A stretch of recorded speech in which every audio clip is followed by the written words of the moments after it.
Hey guys, I hope you're all having a great day, and today I will be talking about The Subtle Art of Not Giving an F by Mark Manson. This book is basically it's obviously a non-fiction book, and it's about what to care about and what you should maybe not care that much about.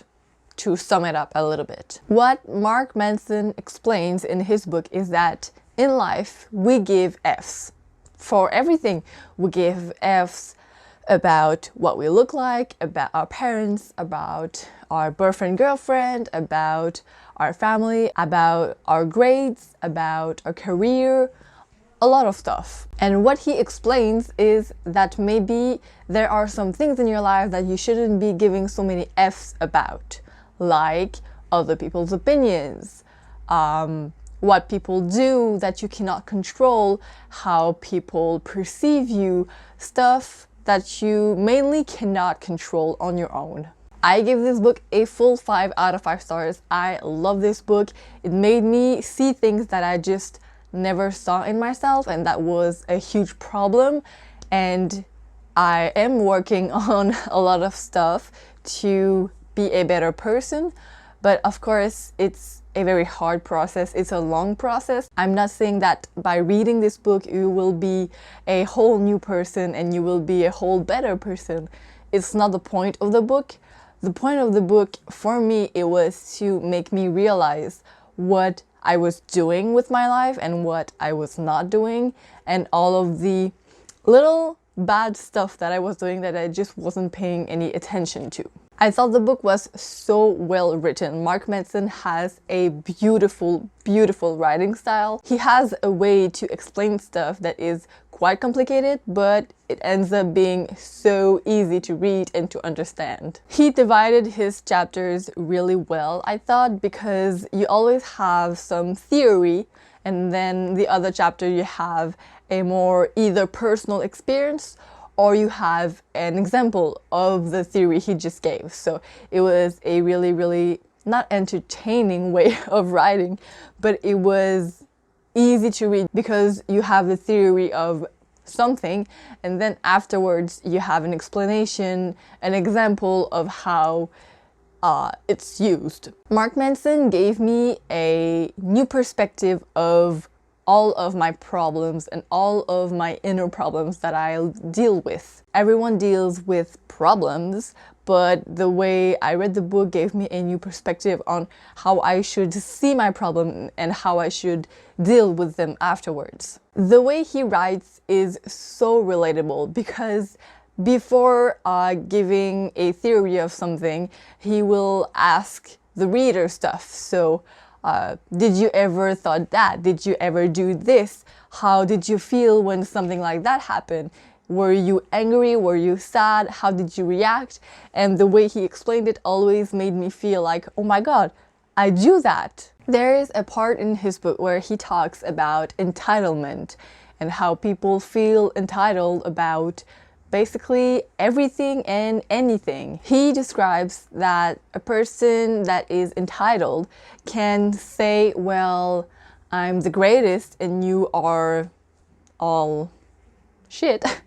And so I'm entitled to have better grades, to have a better life, a better career, blah, blah, blah. The other side of being entitled is saying, I'm the poorest, most vulnerable person, I can't do anything of my life and you guys are all great, so I'm entitled of having better help, better everything because I don't have it as easy as you guys. So those two sides of entitlement made me realize that everybody does one or the other at some point in their life.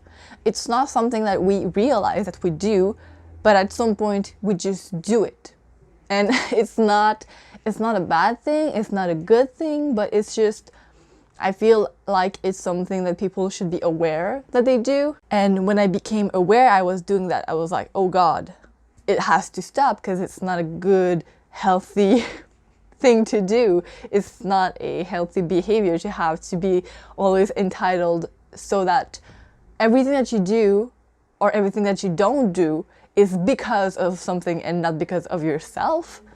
That's just wrong. I saw in many reviews that people were really, really angry about the fact that he said, well, that's the person's claim, that he said that someone who lost their son shouldn't feel pain and that they just should move on and go with their life.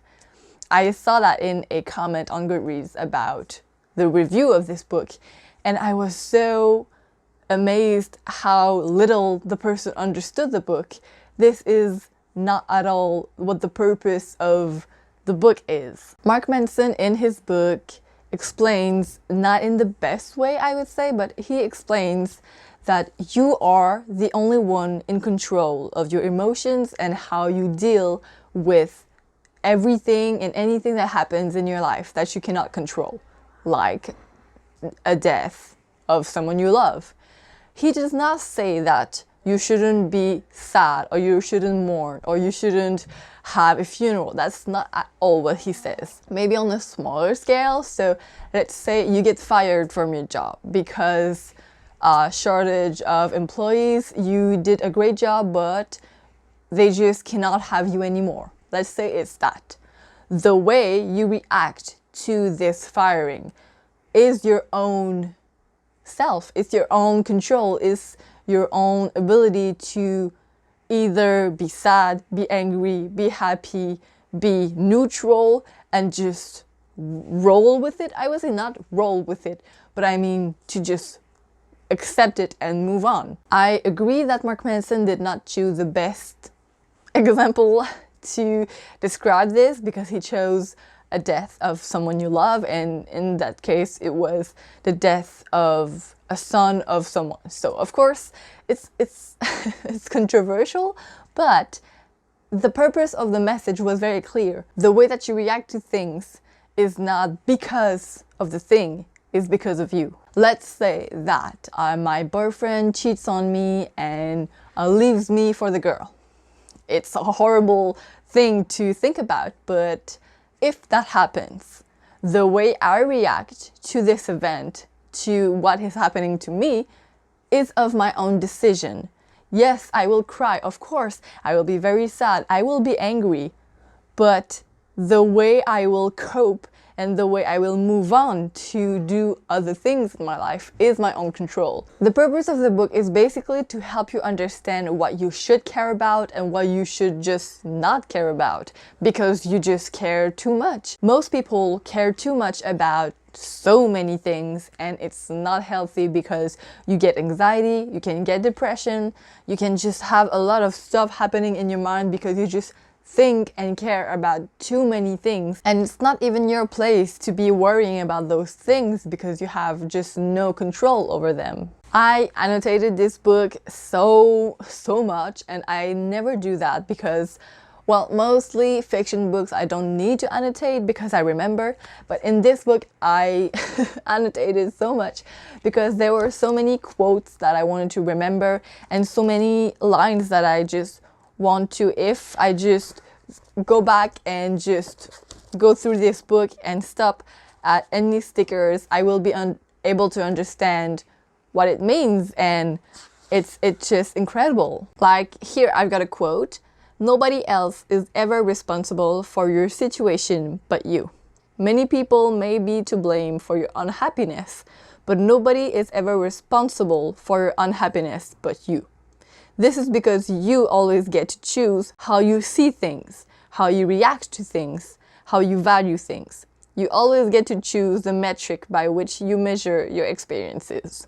Yes, I have to talk about metrics. In this book, he talks about metrics.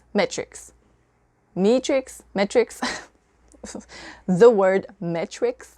He explains that when we live, each of us have a matrix. I don't know how to say this word. Each of us have a metric to balance and to not count, but to value things in our life. So let's say that my metric is to have a diploma at university and own a house, have a family, and be happy, not have too many things. So my metric, I would say, is very low. But in his book, Mark Manson explains that There was a guitarist who was expulsed by the Beatles, or I'm gonna have to check that, but I'm gonna put it on the screen who it was and which band he was excluded from. But his metric of life was to create a new band and be better than the other band he was excluded from, and he didn't do it. In his life, he was never able to be better than the other band, but he sold so many albums, so many concerts. He did world tours and he was so rich, but he was never happy because his goal, his metric was never accomplished. So Mark Manson explains that when we set our metrics, we have to be careful about what we do, because we have to be able to put realistic metrics in our lives and not be unrealistic and just be unhappy for the rest of our lives. If your metric is to be an Olympian what?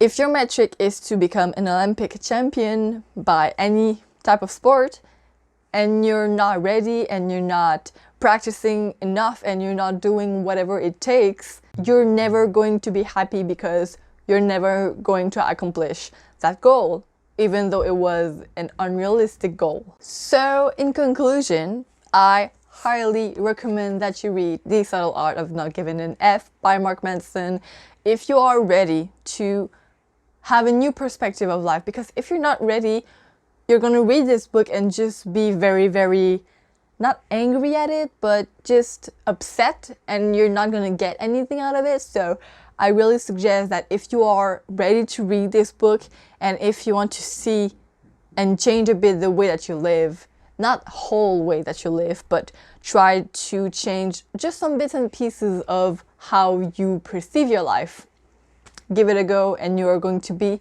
amazed by everything that happens in this book. Mark Manson has a huge personal history and he shares it a lot in this book, and I loved that he did that because you can relate so much more to him by his personal experiences. So that was it, guys. I hope you enjoyed. I'm sorry if this was long, but I really wanted to talk about this book. So I will see you guys next week. Goodbye.